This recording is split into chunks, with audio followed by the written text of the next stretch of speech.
Good morning. First year class Hindi medium और English medium यानी 11th के हिंदी मीडियम और इंग्लिश मीडियम के बच्चे जरा ध्यान दें।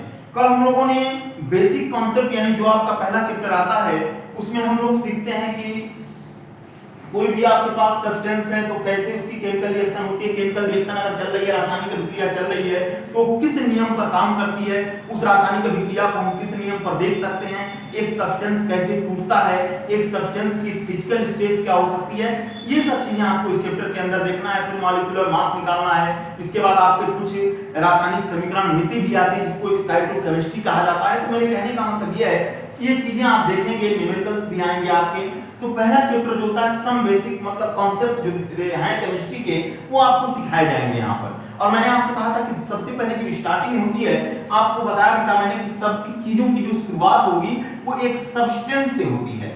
और सब्सटेंस का मतलब होता है कि इसको हम लोग क्या बोलते हैं, मैटर बोलते हैं। क्या बोलते हैं, मैटर। और मैंने आपसे भी बताया था कि जो हमारे पास मैटर होता है वो कहीं ना कहीं इसकी तीन फिजिकल स्टेज आपके सामने होती हैं, तीन भौतिक अवस्थाएं होती हैं, जिसमें कि आप लोगों को बताया था मैंने, एक होता है सॉलिड जिसको कि ठोस कहा जाता है, दूसरा मैंने बताया था आप लोगों से लिक्विड होता है जिसको द्रव कहा जाता है, और तीसरा मैंने आपसे चर्चा किया था गैस के बारे में। और ये भी बताया था मैंने कि जो भी हमारे पास सॉलिड स्टेट होता है उसमें मॉलिक्यूल बिल्कुल पास पास होते हैं। मॉलिक्यूल मींस होता है अणु। क्या होता है इसका मतलब, अणु होता है। और अणु तब बनता है जब दो परमाणु आपस में मिला दिए जाएं। और दूसरी चीज कि अगर आपके पास लिक्विड स्टेट होती है तो इसमें थोड़े से मॉलिक्यूल क्या होते हैं, दूर दूर हो जाते हैं, और जहां पर गैसियस स्टेट आ जाती है बिल्कुल मॉलिक्यूल आपके दूर दूर हो जाएंगे और बहुत ज्यादा दूर हो जाएंगे, जो कि हम ना के बराबर समझिए उनको। दूसरी चीज, इसके बाद एक बात और ध्यान रखिएगा, कोई भी अगर आपके पास सब्सटेंस है तो सब्सटेंस जो होता है इनको अगर हम इनकी केमिकल कंपोजिशन के आधार पर देखें, केमिकल कंपोजिशन का मतलब होता है रासायनिक संगठन। तो रासायनिक संगठन के आधार पर अगर आप देखोगे तो इनको बांटा गया है दो सब्सटेंसों में। आपका जो सब्सटेंस होता है एक बांटा गया है प्योर सब्सटेंस में, प्योर सब्सटेंस जिसको कि शुद्ध पदार्थ कहा जाता है, और एक आपके पास होता है इम्प्योर सब्सटेंस। इम्प्योर सब्सटेंस जिसको कि हम लोग अशुद्ध पदार्थ बोलते हैं। एक आपका शुद्ध पदार्थ हो जाएगा और एक अशुद्ध पदार्थ हो जाएगा। यानी अगर हम रासायनिक संगठन के आधार पर किसी भी मैटर का बंटवारा कर रहे हैं, किसी भी मैटर का डिवाइडेशन कर रहे हैं, किसी भी सब्सटेंस का डिवाइडेशन कर रहे हैं, तो उस कंडीशन में दो सब्सटेंस हमारे पास आते हैं, एक होता है प्योर और एक होता है इम्प्योर। इसको कहा जाता है शुद्ध पदार्थ और इसको कहा जाता है अशुद्ध पदार्थ। जिस पदार्थ का केमिकल कंपोजिशन बिल्कुल कांस्टेंट होता है, कोई भी मिलावट नहीं होती है, उसको प्योर सब्सटेंस कहा जाता है। कोई भी अगर आपके पास सब्सटेंस है, कोई भी पदार्थ है और उसका अगर रासायनिक संगठन निश्चित और स्थिर होता है तो उसको शुद्ध पदार्थ यानी प्योर सब्सटेंस कहा जाता है। यानी which substance that chemical composition is the definite position. दूसरी चीज, अगर ऐसा सब्सटेंस जिसका केमिकल कंपोजिशन रासायनिक संगठन निश्चित और स्थिर नहीं होता है उसको इम्प्योर सब्सटेंस कहा जाता है। ये भी ध्यान रखिएगा। यानी एक हो गया हमारे पास शुद्ध पदार्थ और दूसरा क्या हो गया हमारे पास अशुद्ध पदार्थ। इसी आपका जो इम्प्योर सब्सटेंस होता है इसी के अंदर आपका मिक्सचर आता है जिसको मिश्रण कहा जाता है, जो कि सॉल्यूशन का भी बनाने का काम करता है। दूसरी चीज, अगर आपके पास ये प्योर सब्सटेंस है तो प्योर सब्सटेंस का इन्होंने डिवाइडेशन दो भागों में किया हुआ है। जो हमारे पास शुद्ध पदार्थ है इसका बंटवारा दो भागों में किया गया है, एक भाग तत्व दे दिया गया और दूसरा भैया भाग दे दिया गया यौगिक, जो कि हमारे लिए सबसे इंपॉर्टेंट है। एक भाग एलिमेंट का हो जाता है और दूसरा भाग किसका हो जाता है, कंपाउंड का। ये बात अपने दिमाग में डाल लीजिएगा। यानी इनऑर्गेनिक केमिस्ट्री पढ़ते समय सबसे पहले हम लोगों का दिमाग कहां जाता है, किसी एलिमेंट के ऊपर जाता है, क्योंकि यहीं से पूरी कहानी शुरू होती है। उस एलिमेंट के नाम के न्यूक्लियस के बारे में, क्योंकि एलिमेंट जो होता है एटम से मिलकर बनेगा।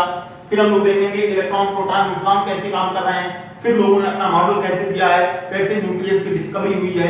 तो ये हर चीज आपको यहाँ पर देखने को मिलेगी। तो मेरे कहने का मतलब ये होता है कि हमारे पास प्योर सब्सटेंस होता है, इसको बांट दिया गया आपका एलिमेंट और कंपाउंड। फिर यहां से आप लोग देखेंगे कि कंपाउंड भी अलग अलग तरीके से होते हैं। आपको अच्छी तरह पता है कंपाउंड हमारे पास दो तरीके से होते हैं, एक को कहा जाता है अकार्बनिक यौगिक, एक को कहा जाता है कार्बनिक यौगिक। यानी एक इनऑर्गेनिक कंपाउंड हो जाएगा, एक आपका ऑर्गेनिक कंपाउंड हो जाएगा। ऑर्गेनिक कंपाउंड की अपनी एक शर्त होती है, उस शर्त पर उसको काम करना है, वहां पर कार्बन का होना भी नेसेसरी हो जाता है।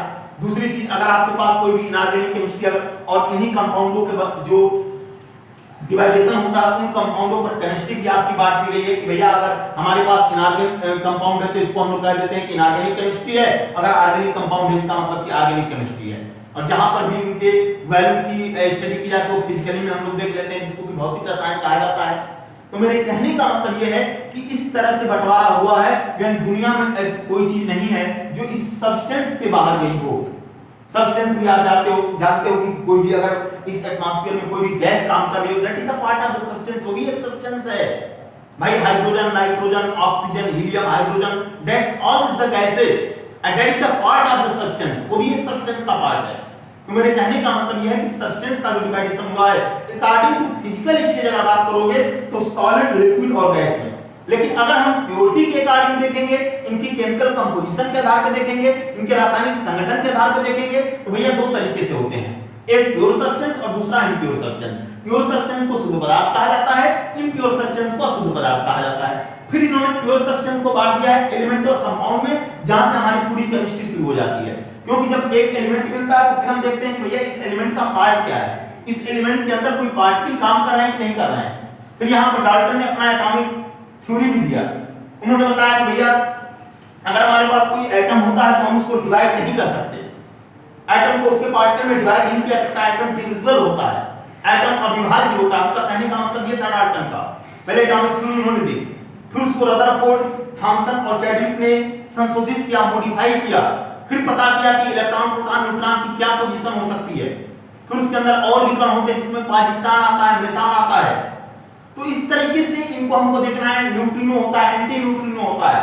तो आपको ध्यान देना है कि किस तरीके से एक सब्सटेंस की बंटवारा होता है। मतलब एक समझ लीजिएगा कि सम बेसिक ऑफ कॉन्सेप्ट होते हैं और यहीं से पूरी आपकी केमिस्ट्री शुरू होती है। तब आपको बताया जाएगा कि एटॉमिक नंबर क्या है, एटॉमिक वेट क्या है, एटॉमिक वेट से कैसे निकालोगे आप, परसेंटेज कैसे निकालेंगे आप। तो हर चीज जानने के लिए हमको एक सब्सटेंस पर स्टडी करना होता है, उस पदार्थ के बारे में जानना होता है। और दूसरी सबसे बड़ी चीज होती है कि अगर हमारे पास कोई भी केमिकल रिएक्शन काम करती है, जैसे मैंने आपसे कहा कि carbon plus oxygen is equal to carbon dioxide, तो एक ये केमिकल रिएक्शन आपकी है, एक रासायनिक अभिक्रिया है, तो ये भी किसी न किसी रूल पर काम कर रही है, ये भी किसी न किसी नियम पर काम कर रही है। क्योंकि आपको अच्छी तरह पता है कार्बन ऑक्सीजन के साथ रिएक्ट करेगा, कार्बन डाइऑक्साइड बनाएगा, सोडियम क्लोरीन के साथ मिलेगा, सोडियम क्लोराइड बनाएगा आपका। तो मेरे कहने का मतलब यह है कि अगर ये लोग आपस में मिलते हैं तो यहां पर भी कोई ना कोई लॉ काम कर रहा है। और याद रखिएगा उसी को कहा जाता है केमिकल लॉ ऑफ कॉम्बिनेशन, रासायनिक संयोग के नियम। अगर हमारी रासायनिक अभिक्रियाएं कुछ नियमों का पालन करती हैं, वो नियम आपके रासायनिक संयोग के नियम कहलाते हैं, जिसको डाल्टन ने दिया था केमिकल लॉ ऑफ कॉम्बिनेशन कहा जाता है। जिसके अंदर सबसे पहला नियम आपका आता है law of conservation of mass, जिसको द्रव्य की अविनाशिता का नियम कहा जाता है। उस द्रव्य की अविनाशिता के नियम का पालन ही कोई रासायनिक अभिक्रिया करती है। किस तरीके से वो उसका द्रव्यमान होना चाहिए, क्या उसके सेटअप बन रहा है या नहीं बन रहा, तो ये हर चीज हम लोग स्टडी करते हैं यहाँ पर। तो आपको पूरा ब्रीफ चाहिए होता है कि स्टार्टिंग कहां से है, कैसे हम डिवाइडेशन करें, उसका क्या रोल हो सकता है सब्सटेंस का, उसकी फिजिकल स्टेट क्या है, उसका डिवाइडेशंस क्या है, मिलाएंगे तो क्या बनेगा, रासायनिक अभिक्रिया कैसे चलेगी, रासायनिक अभिक्रिया चलाने के लिए और किन चीजों की जरूरत पड़ सकती है, वो एलिमेंट है, कंपाउंड है, मॉलिक्यूल है, वैलेंसी है, मेटल है कि नॉन मेटल है, मिलेगा कि नहीं मिलेगा, क्या मेटल और मेटल मिल सकते हैं नहीं मिल सकते हैं, ये हर चीजें आपको यहाँ पर स्टडी करनी होगी। तो इसलिए इन चीजों को ध्यान रखिएगा। तो हम लोग शुरुआत कर चुके हैं और इसी को लेकर के हम लोग आगे बढ़ेंगे। और याद रखिएगा जब आपके पास एलिमेंट और कंपाउंड आ जाते हैं, फिर मिक्सचर आ जाता है। मिक्सचर में भी दो तरीके से होते हैं आपके पास, एक होता है होमोजेनियस, जिसको कि समांगी कहा जाता है, होमोजेनियस मिक्सचर होता है, होमोजेनियस का मतलब होता है समांगी, और एक होता है हेट्रोजेनियस, जिसको कि विषमांगी मिश्रण कहा जाता है। और समांगी मिश्रण के अंदर यह आपका आता है सॉल्यूशन, जिसको विलयन कहा जाता है। फिर विलयन पर कैसे काम करते हैं, उसका द्रव्यमान क्या है, विलेय क्या है, विलायक क्या है, कब मिलते हैं तो क्या बनेगा, ये हर चीजें आपको यहाँ पर देखने को मिलेंगी। इसलिए इसके आगे हम फिर कंटिन्यू करेंगे। तो जरा जो भी चीजें आपको बताई जाती है इसको नोट करके हमारे पास भेजिएगा। Thank you.